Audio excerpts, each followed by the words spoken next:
Amén.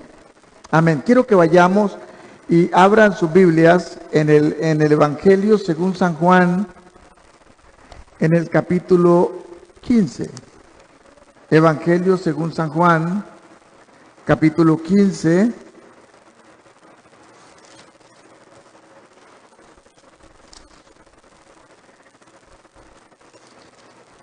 San Juan capítulo 15, versículo 7 y versículo 8.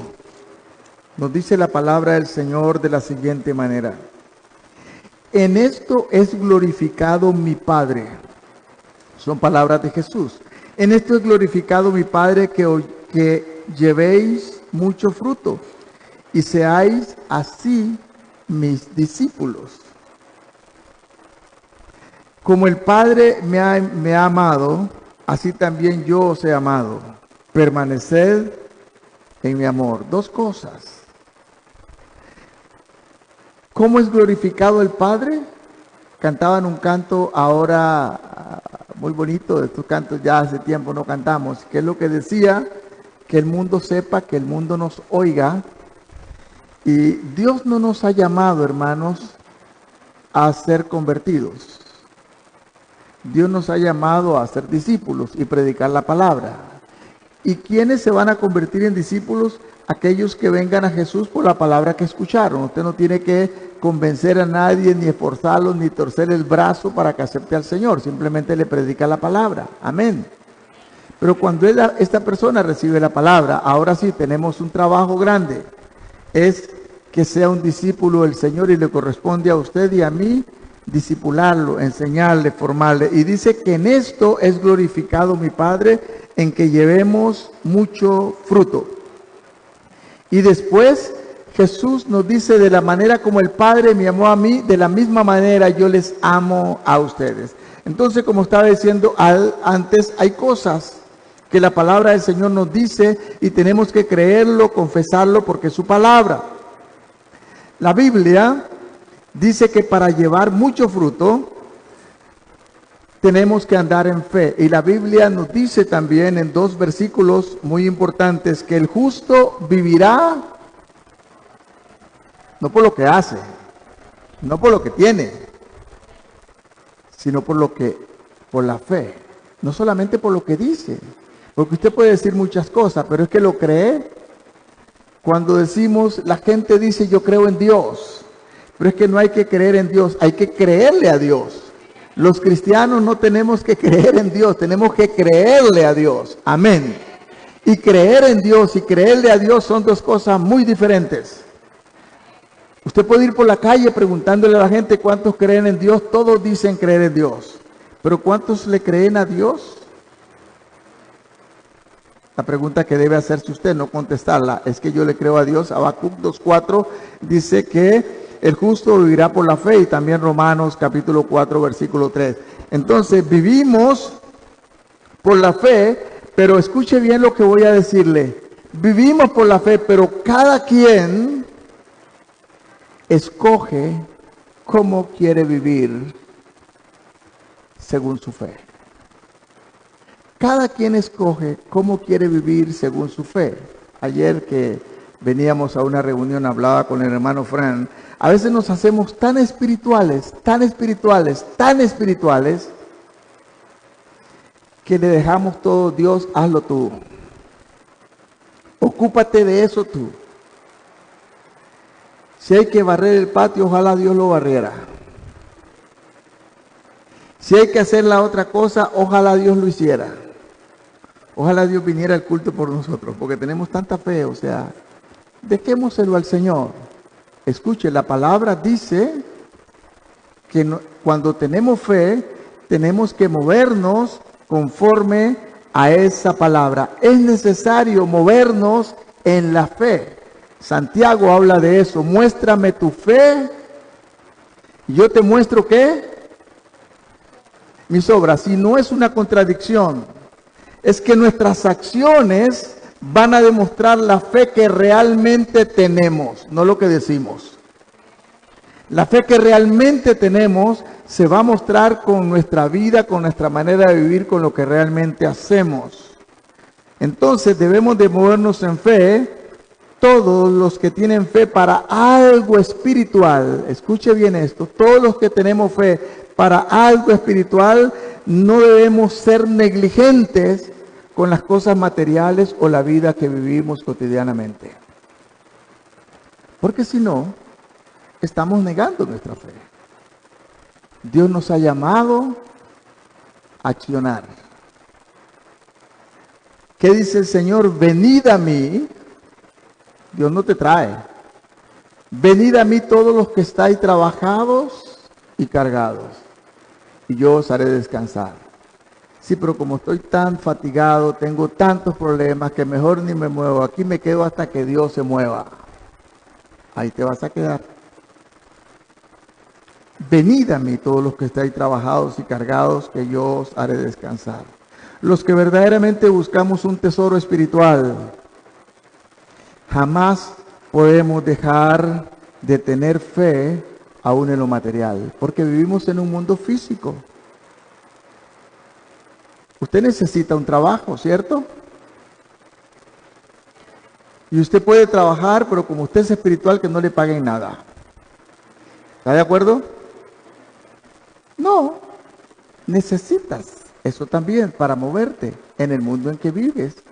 Necesitas tener relación con tu familia, necesitas tener relación con la gente que está a su alrededor. Si eres un patrón, con los empleados; si eres un empleado, con el patrón, con tus vecinos, con la gente más cercana. Tienes que hacer algo, tienes que aprender a perdonar, tienes que aprender a escuchar, tienes que aprender a decir también lo que sientes con sinceridad, sin agredir a los demás, pero tenemos que aprender a hacerlo. Entonces, repito esto: todo el que busca un tesoro espiritual, jamás debemos de dejar de tener fe en las cosas materiales.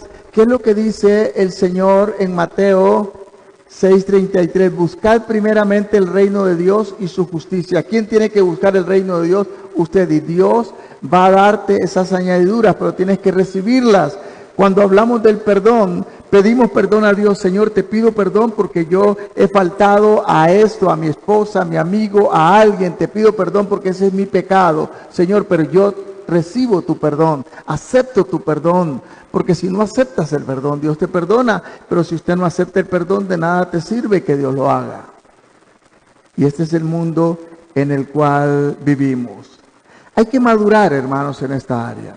Si quieres llegar más lejos en la vida, debes tener fe para prosperar. Y no estamos hablando de la teología de la prosperidad. Y vamos a ver algunas cosas en la Biblia que nos dicen cómo uno puede estar viendo las cosas de una manera irreales. Dios las ve realmente como son. Dios ve en usted lo que usted realmente es, de lo que usted es capaz, lo que usted puede hacer y lo que no puede hacer. No quiero decir, pero hoy en la mañana seguro lo vieron, algo me decía la hermana Cinia, o decía al grupo: hermana, yo te digo una vez más, no te sientas mal, Dios te conoce. Hay algo que todos debemos hacer, y es orar los unos por los otros, bendecir a los demás. Y esto, aunque estemos postrados en una cama, lo podemos hacer. Y esto, aunque estemos en una situación, lo podemos hacer. El privilegio más grande que Dios nos ha dado y el arma más poderosa que Dios ha puesto en tus manos y en mis manos, en tu vida, en mi vida, es poder orar. Orar por la iglesia, orar por los demás. La oración, dice la palabra, mueve montañas. Es más, las iglesias que son bendecidas y prosperadas están descansando sobre los hombros de los hermanos que oran, y no son muchos. Tristemente no son muchos. Pero hay alguna gente en la iglesia que son pilares, que Dios los ha levantado para orar. Y están orando. Y toda la victoria que se puede ver en otros, tal vez que están al frente, que están en el púlpito, que están haciendo algo. Puede ser el pastor y otros que están recibiendo un triunfo. ¿Sabe por qué lo están recibiendo? No solamente por la oración de ellos, sino por la oración de los hermanos que están orando. Hay algunas iglesias, recuerdo la iglesia del pastor John Guichot, que es una de las iglesias más grandes del mundo. Está el ministerio gigantesco, pero hay un grupo de hermanos que viven día y noche orando. Su ministerio es orar, orar, orar, orar. Y yo estoy seguro que el ministerio de una iglesia descansa sobre los hombros, no de los que hacemos cosas, sino de los que están orando. Qué privilegio, hermanos. Qué privilegio es ese. Y yo no voy a decir nombres acá, pero sí conozco varias hermanas, sobre todo. Y espero que también varones, y conozco algunos que viven orando continuamente. Pero nosotros nos fijamos más en los que actúan, ¿no? Y a veces hasta los tiramos para arriba.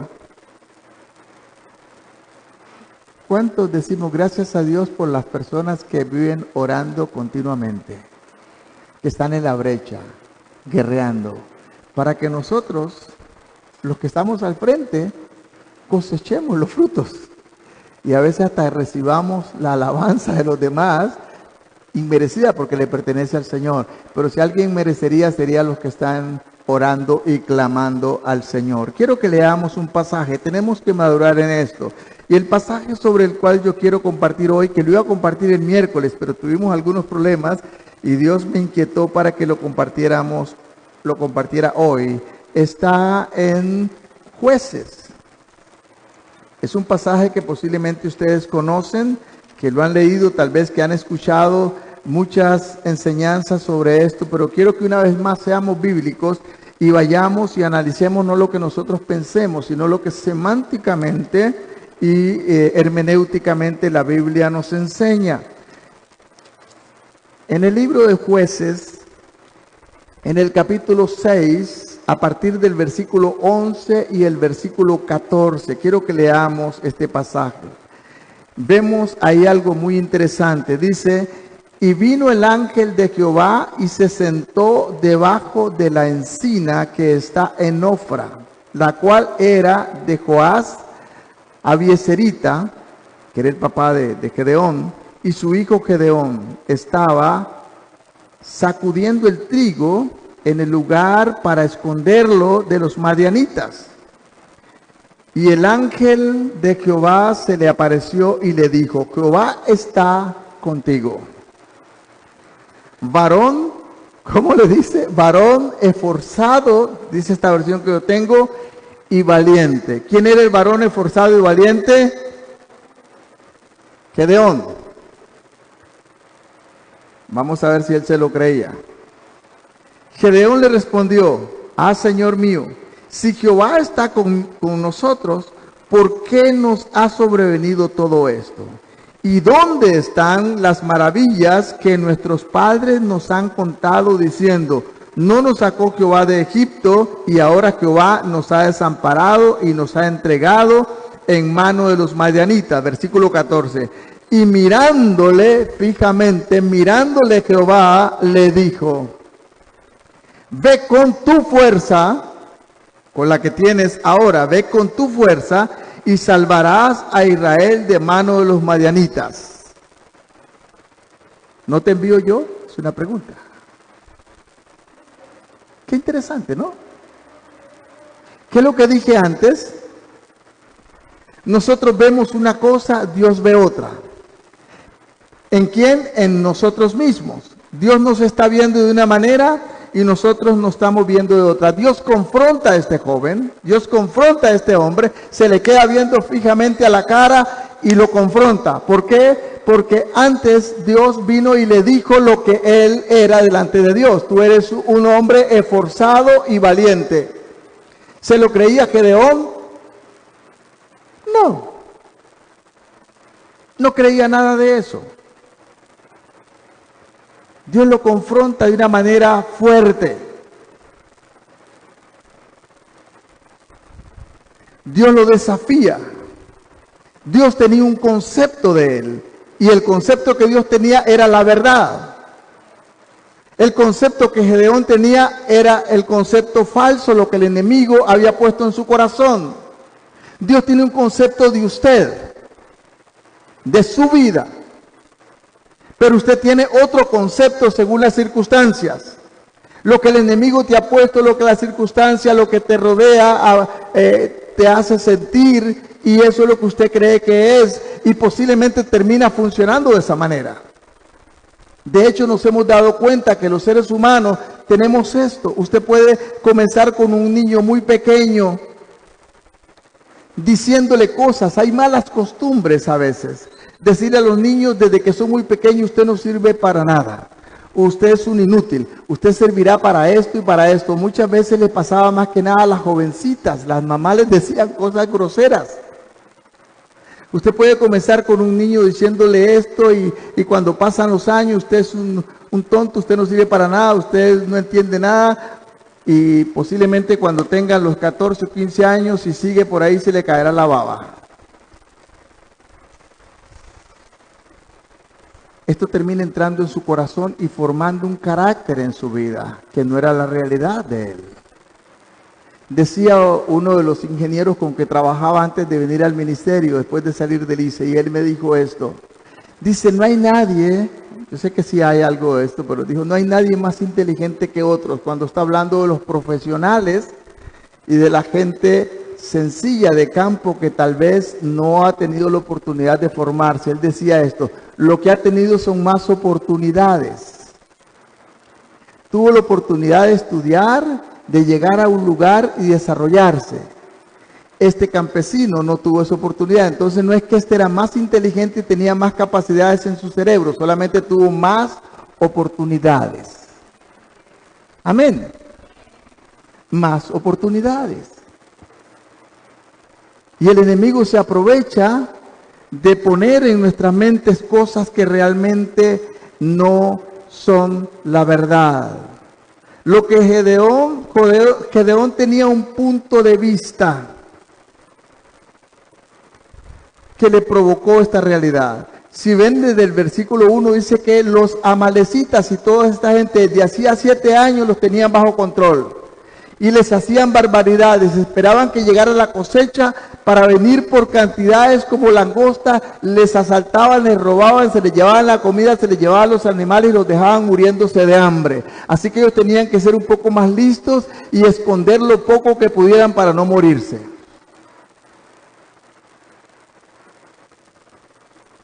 Y si nosotros seguimos viendo el pasaje, vemos de dónde sale la respuesta de Gedeón. Él tenía un concepto de Dios. El concepto que Gedeón tenía de Dios era bueno. Dios siempre nos bendice, Dios siempre nos prospera, Dios siempre quiere hacer lo mejor para nosotros. Yo estoy seguro que cada uno aquí en la iglesia tiene un concepto de que Dios y relaciona a Dios con lo bueno, ¿cierto? Pero no se lo cree para usted.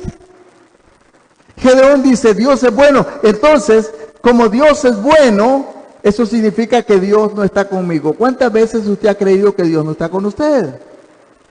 Porque Dios no te está bendiciendo, porque Dios no te ha sanado, porque todavía tienes ese dolor, porque todavía tienes esa situación, porque todavía tu hijo o tus hijos siguen metidos en ciertas cosas que no han salido y esperas que nunca van a salir,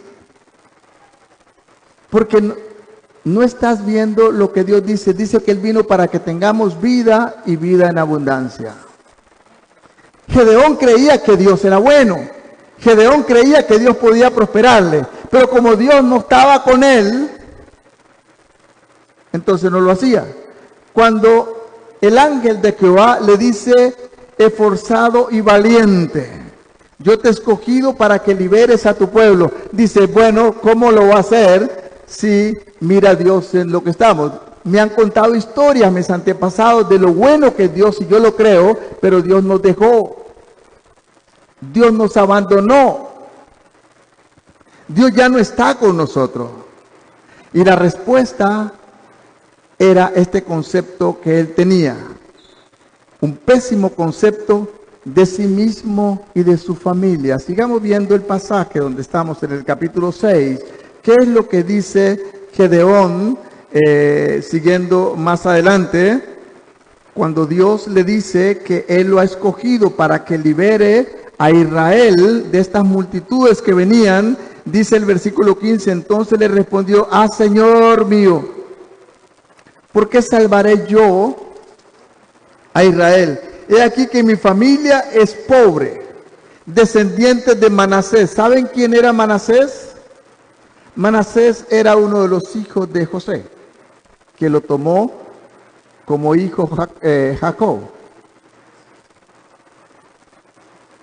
Y el menor en la casa de mi padre. ¿Qué es lo que dice? Mi familia es pobre. Número uno, era mentira.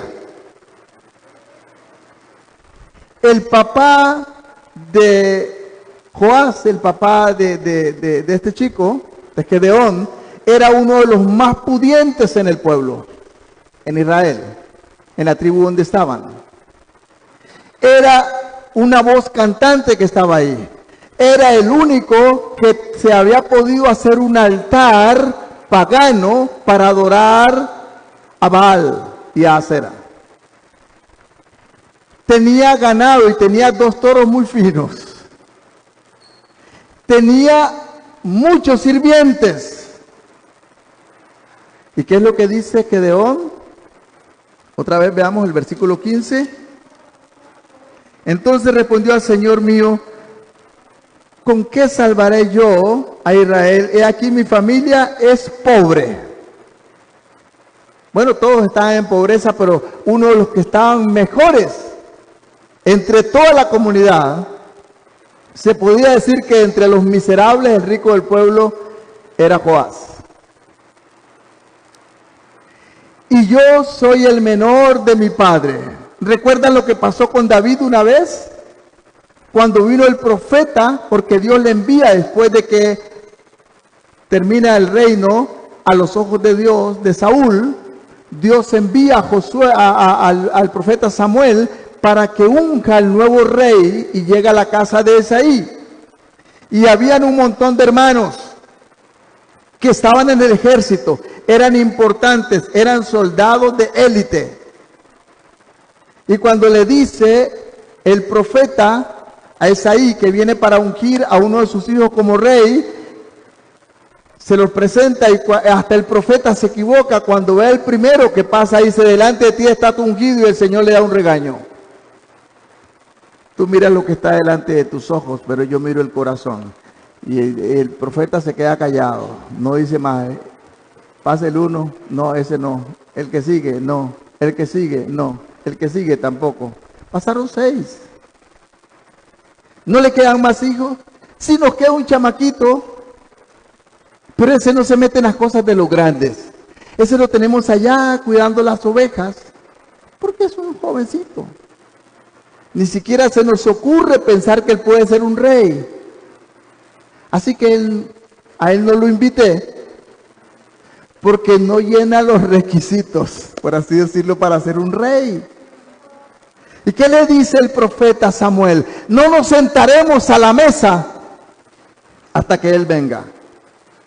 Yo me imagino este jovencito delante de todos sus hermanos cuando pasa, y apenas entra y lo ve el profeta, dice: delante de ti está tu ungido, y de una vez lo unge y lo declara rey. Yo me imagino la envidia que tenían sus hermanos mayores, toda la regañada que le habían pegado cuando fue allá a la guerra después de saberlo, y le dijeron un montón de cosas.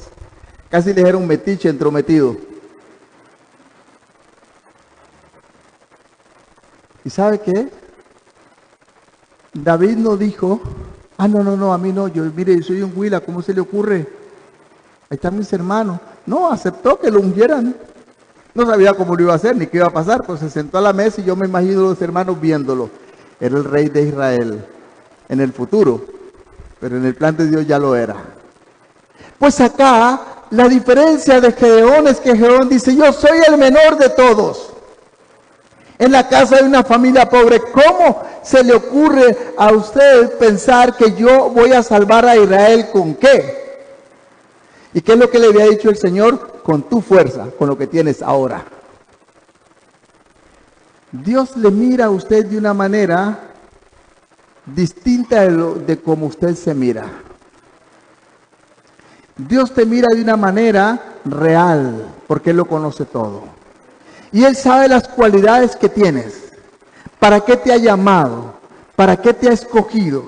Dios no te ha llamado para que te midas con nadie, ni hagas como los otros lo hacen. Dios te ha llamado para que sea usted, con su fuerza. Al único que tienes que obedecer es al Señor y su palabra. y creerle lo que Dios te ha dicho. ¿Quieres que tu situación cambie? Pues créele a Dios y declara la palabra de Dios en tu vida, aunque las circunstancias sean adversas, aunque no parezca que eso puede ser. Dios me conoce mejor de lo que yo me conozco. Solo los que están cerca de mí trabajando se han dado cuenta de las dificultades que hemos estado pasando estos últimos meses, enfrentando cosas que a veces me quiero sentir desanimado. Pero cuando vengo a la palabra me doy cuenta que Dios me trajo a Orotina con un plan y un propósito. Y que si Él me puso en este lugar puedo, porque Él está conmigo. Y gracias a Dios por los que me ayudan y están ahí, que son una bendición. Hay muchos hermanos que están acá, líderes que son una bendición en la iglesia, que lo siento como un apoyo. Algunos de ellos me han dicho palabras como estas: pastor, no está solo, yo sé, ellos están conmigo, pero más que eso, Dios está. Y más intelectuales que yo posiblemente. Tal vez no tengan la Biblia que yo tengo, pero se formaron en la universidad más que yo. Sin embargo, yo no voy a decir, bueno, es que yo no tengo los títulos que usted tiene. No me importan. No es eso lo que nos interesa. Lo que nos interesa es creer lo que Dios cree de mí. Y usted lo que necesita creer es lo que Dios cree de usted. ¿Cómo Dios lo ve? ¿Cuál es la capacidad que Dios ve en usted? No la posición en que estás, no la posición en que los demás te ven, ni tienes que mostrarte. Dios te levantará en el momento cuando le creas a Dios. Amén. Gedeón nunca asoció la escasez con Dios. Y dijo, si Dios está conmigo, ¿por qué nos está pasando lo que nos está pasando? ¿Por qué no tengo lo que yo creo que debería de tener? Yo no creo que está protestando contra Dios. Está protestando de su propia situación. En psicología decimos que hay algo de unas cosas, hay por lo menos 4 herramientas en eso, pero una de las que me llama la atención es algo que se llama proyección. A veces estamos reflejando nuestros problemas en la vida de otros. Y a veces cuando decimos algo de alguien, pues posiblemente ese es el problema que nos está afectando a nosotros. Y estamos reflejando esa imagen en la vida de alguien. Estamos proyectando nuestros propios problemas. Pues acá él dice, si Dios está con nosotros, ¿por qué nos pasa lo que nos está pasando? ¿Qué es lo que hemos hecho? ¿Cómo podemos asociar esto bueno que Dios dice con esto malo que estamos viviendo? Y el problema, lo malo que están viviendo es porque estaban en pecado, porque estaban en idolatría, habían dejado a Dios y hacía 7 años el Señor los había entregado y lo que estaban recolectando, lo que estaban cosechando era el fruto de su vida desordenada, de su vida, de su pecado. Habían dejado a Dios, sin embargo, Dios no los había dejado a ellos. Cuando nosotros pecamos nos alejamos de Dios, pero Dios siempre quiere ayudarnos y siempre va a buscarnos al arrepentimiento para levantarnos. Y Dios envía a su ángel para que encuentre a este muchacho. ¿Por qué? Porque este muchacho era el que Dios había visto que podía hacerlo, aunque él no creía, aunque él no lo esperaba. No hay cosa, hermanos, no hay peor cosa. No hay peor cosa en nuestra vida que no saber lo que Dios tiene para tu vida. No hay peor cosa que usted no sepa qué es lo que Dios tiene para su vida. Y vivirlo en lo que Dios quiere que usted haga, que usted realice. Y todo esto va a depender de ese tiempo. A veces estamos dejando que las cosas vayan lentas. Y Dios es un caballero, no te va a agarrar del cuello y te va a obligar. Pero a veces queremos. Yo tengo problemas con los súper espirituales. Todos se lo dejan a Dios. Oiga, Dios quiere que usted actúe. ¿Qué es lo que dice la palabra? Dijo el apóstol Pablo, todo. Filipenses 4:13, todo lo puedo en Cristo, que me fortalece, y todo es todo. Amén. ¿Quién dijo, Dios todo lo puede? Dijo Pablo, no, todo lo puedo yo en Cristo. Usted lo puede en Cristo. Yo no sé si le ha pasado, pero a veces estamos haciendo algo y nos bloqueamos que no podemos. Y no puedes. Te paras un momento, oras, tomas una actitud diferente y comienzas y lo logras. ¿Qué pasó? Todo lo puedo en Cristo que me fortalece. Seguramente algunos tienen testimonio de esto, ¿verdad? Se han bloqueado, pero luego hacen un alto en el camino. Empiezan a orar, Señor, en tu nombre yo puedo, y lo logran. Que Dios se glorifique. Esta protesta se puede ver como una fe mal enfocada. Gedeón no es que no tenía fe, simplemente que su fe estaba mal enfocada. Estaba viendo lo que está pasando su pueblo y él, y lo que Dios podía hacer. Su fe estaba enfocada en la circunstancia, no en el Dios que lo había llamado. Porque si Dios está contigo, algunas cosas pueden salir mal, pero aún en estas cosas que salen mal, Dios nos está enseñando. Dice la palabra que a los que aman a Dios, todas las cosas le ayudan a bien, aún las que parezcan tan malos. Y yo solamente quiero traer una colación, no quiero hablar de esto, pero mi accidente, ¿en qué me ayudó? Claro que me ayudó. He visto la mano de Dios en mi vida y tengo una fe diferente ahora. Que no lo hubiera experimentado si no lo hubiera pasado. Alguien dice, pero Dios, ¿dónde estaba? Ahí estaba. Amén. Lo que estás viviendo ahora, Dios está ahí, hermanos. Y no le digas por qué a Dios, sino dile, Dios, ¿cuáles son tus planes y tus propósitos? ¿En qué esto me ayuda bien? Señor, gracias por lo que está pasando, porque sé que esto me ayudará bien. A pesar de que en este momento yo no lo estoy entendiendo. Gedeón trató de tomar coraje y fe con lo que le dijo el ángel, pero las circunstancias ahogaban su fe. En el versículo 15 que leímos, vimos que él responde diciendo que él venía de una familia pobre, que él era el último entre la familia. Realmente eso no era verdad. Vea lo que dice el versículo 27 del pasaje. Entonces Gedeón tomó 10 de sus siervos. Oiga, alguien miserable de los más pobres, ¿cómo es que tiene 10 sirvientes? O sea, contradice lo que está diciendo. Contradice lo que era. ¿Cuántos en Israel tenían por lo menos un solo sirviente? Casi nadie. Tenía que tener algo para poder tener un sirviente, haberse comprado un esclavo. Este toma 10 que estaban con él. Eso significa que su padre tenía muchos sirvientes, muchos, porque era uno de los más grandes. Después lo van a ver cuando lo quieren matar a Gedeón. Su padre habla y el pueblo lo escucha porque era un hombre importante. ¿Y qué dijo? Somos de la familia más pobre. A veces nosotros estamos diciendo, oiga, aún de los ojos de Dios estamos diciendo mentiras. ¿Cuántos de ustedes duermen sin comer? Eso significa que no sos tan pobre, ¿no? Hay gente que no come de veras. Entonces no está tan mal. Dios provee. Tienes donde vivir. Algunos hasta carros tenemos. Y mantener un carro es caro, sino que le hubiera gustado, ¿cierto, Gustavo? Y tenemos otra serie de cosas.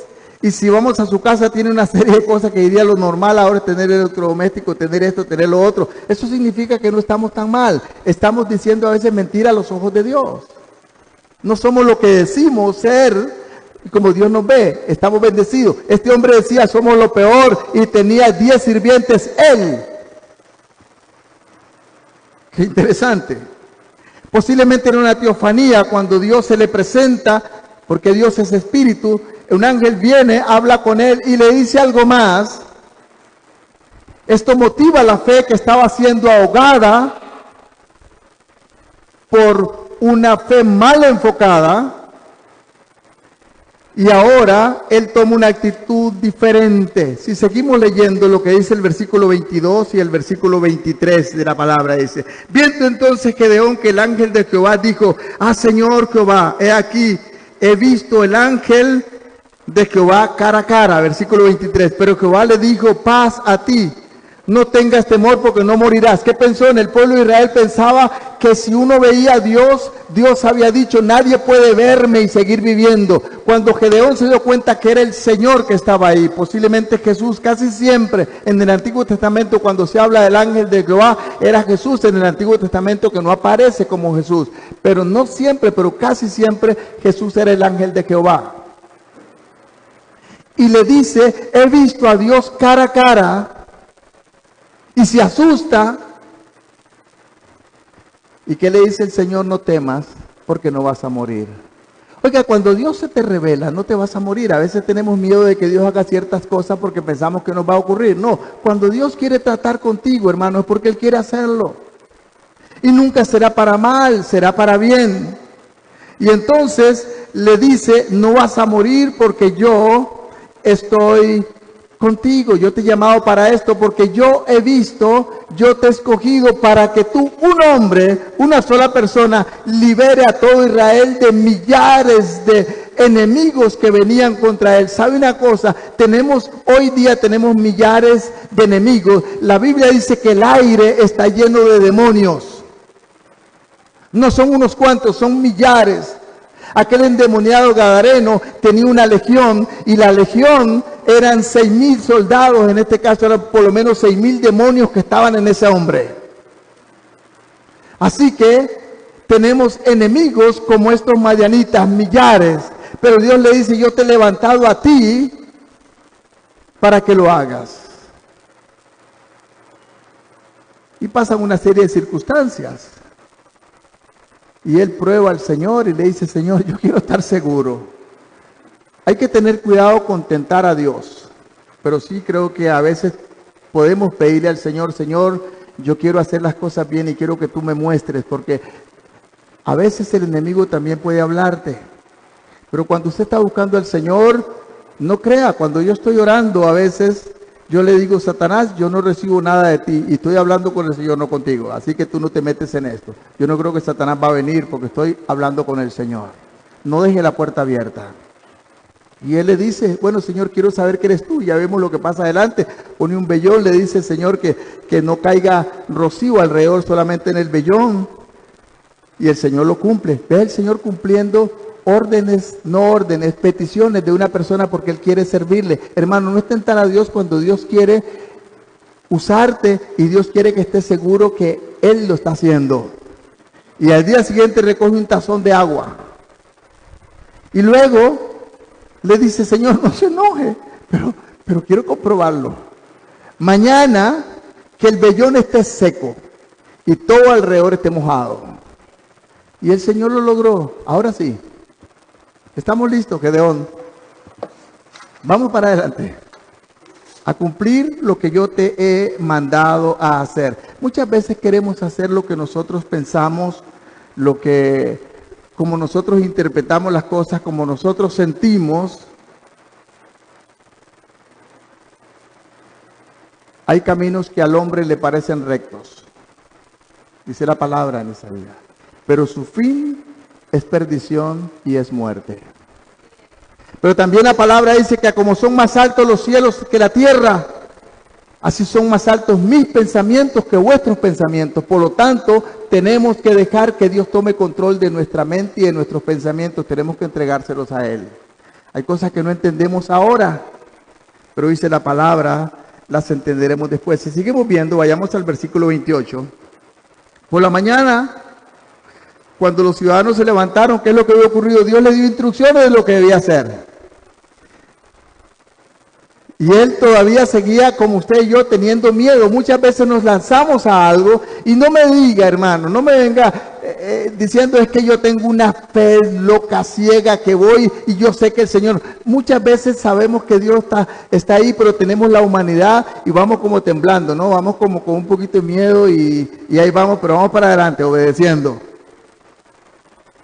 Y Dios le dice, ¿qué es lo que le dice? Que vaya y destruya el altar de Baal, que era de su padre, uno de los hombres más importantes. Y que también destruya la estatua de acera que tenían ahí, estaban en idolatría. Y que ahí mismo levante un altar al Señor, y que el sacrificio que ofrezca es el toro importante de su padre. En una comunidad tan grande, y en ese tiempo cuando alguien se levantaba, el pueblo lo mataba. Gedeón dice, bueno, le dice a los siervos, tenía 10 sirvientes, vamos en la noche. Y tiene que haber sido bien tarde en la noche. Bueno, en ese tiempo, hermano, no había ni televisión, ni había luz eléctrica, ni nada, la gente dormía temprano.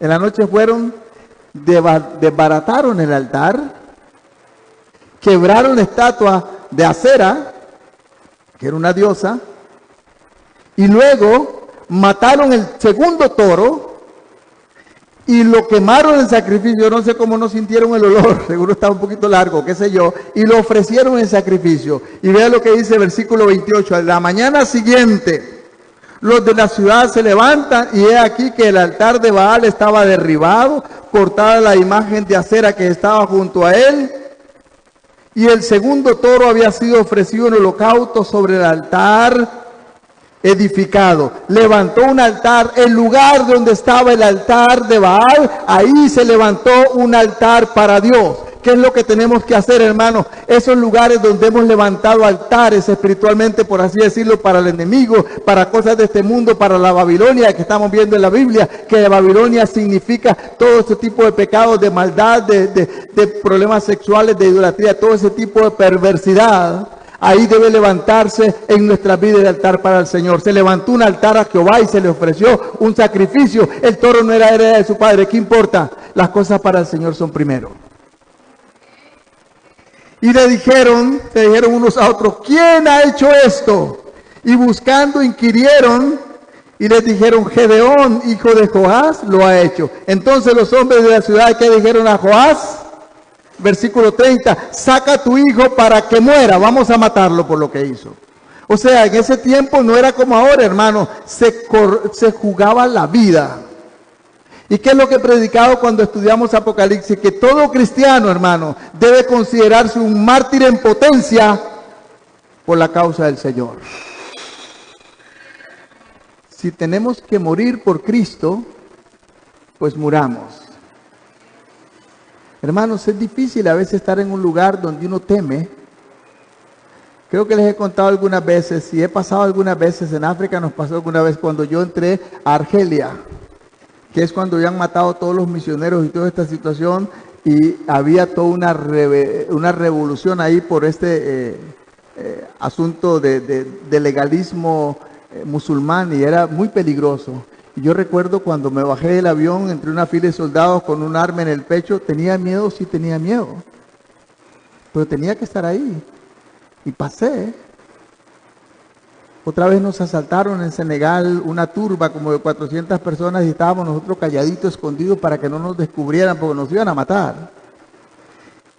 Y en toda esa turba Dios envió un taxi que no sabemos cómo llegó y nos sacaron tapados, nos montaron y salimos. Cuando íbamos como 1 kilómetro, qué salvadas, nos escapamos.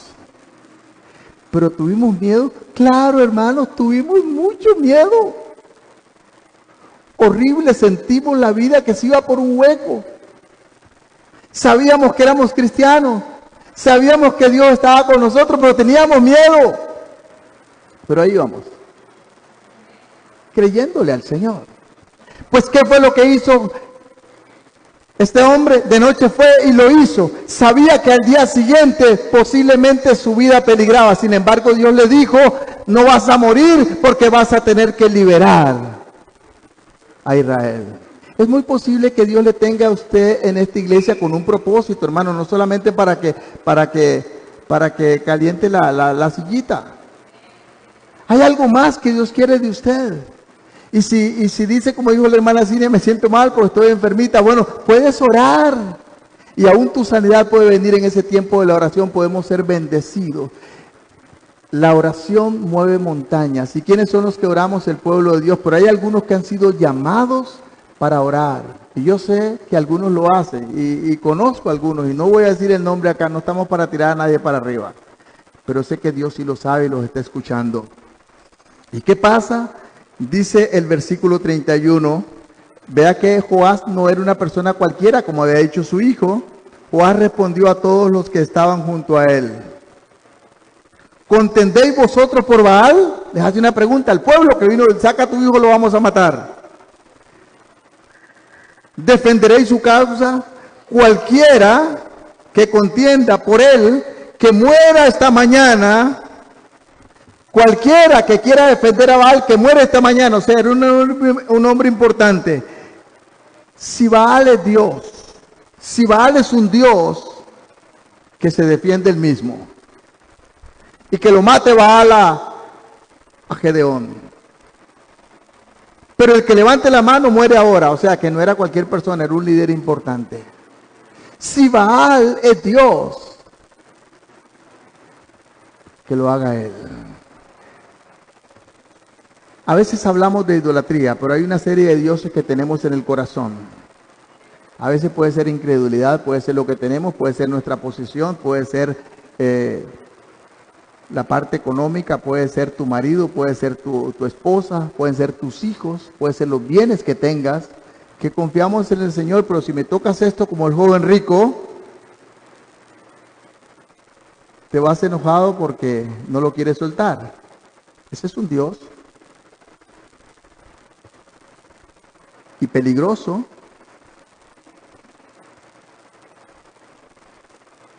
¿Qué ocurre? En el versículo 32 dice: aquel día Gedeón fue llamado Jerobal, que quiere decir que Baal lo enfrente, que contienda contra él. Y en ese tiempo lo que llamábamos en el campo misionero es la enfrentación de poderes. En los cristianos tiene que haber una confrontación de poderes. El poder del diablo contra el poder de Dios que está en tu vida. Es una confrontación de poderes. Los cristianos hemos sido llamados a que haya una confrontación de poderes. Hay poderes, hermanos, que han estado por generaciones en familias, que han venido de generación en generación, con divorcios, con una serie de cosas. Toda la familia, las hijas las dejan, los esposos dejan a la suyo. Puede ser vicios, puede ser drogadicción, puede ser prostitución, un montón de cosas. Está ahí en la familia. Alguien tiene que confrontarlos y romperlos. Usted tiene que confrontarlos. Usted ahora como cristiano tiene que enfrentar esa situación que ha venido. No es que va a ir a decirle nada a su mamá o a su papá. Usted va a orarlo, es en el mundo espiritual. Tiene que confrontar esta situación para que estas barreras caigan y usted se levante. Pues fue lo que hizo. Y aquí dice que Baal significa una confrontación con Baal. Este hombre estaba confrontando a Baal, pero en el nombre del Señor. Ahora era el poder de Dios contra el poder del diablo. Y aquí es lo que debe verse en la iglesia. El poder de Satanás contra el poder de la iglesia que nosotros proclamamos y decimos tener. Amén. Y el mundo va a ver al Señor a través de su vida y a través de mi vida. Bueno, conoce al Señor, pero la gente va a conocer al Señor a través de tu vida. A través de usted. La gente va a ver cómo usted camina. Usted no puede venir a alguien y decirle: cree en el Señor porque el Señor va a hacer esto, y usted vive como quiere. Esto es la confrontación de poderes. Primero, Dios mostró el problema que había por el cual no prosperaban. ¿Cuál era? Estaban en idolatría, estaban en pecado, estaban en una serie de cosas como país, como nación. Y esa era su pobreza, esa era su miseria. Dios les muestra el problema que el pueblo estaba pasando y estaba viviendo, era idolatría. Y Dios es un Dios celoso, hermanos. Dios es un Dios celoso. ¿Estás con Él o no estás con Él? Capítulo 6, 46 de Lucas, le dijo el Señor a sus discípulos: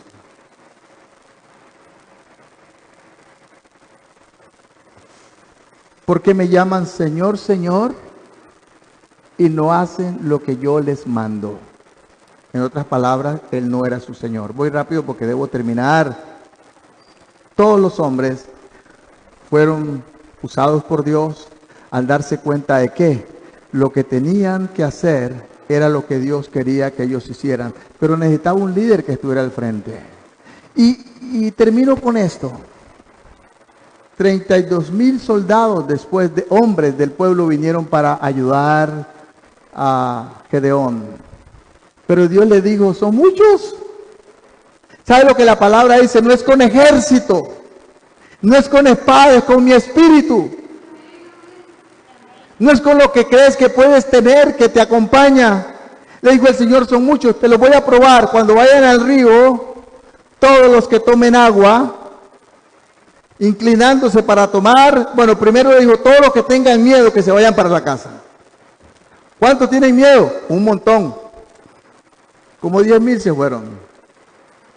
¿Y qué le dice el Señor? Son muchos.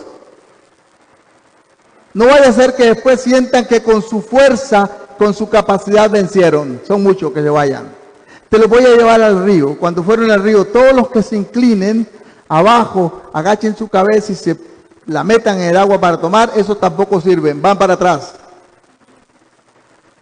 Los que tomen agua así, como un perrito viendo para todos lados, esos son. ¿Sabe cuántos le quedaron?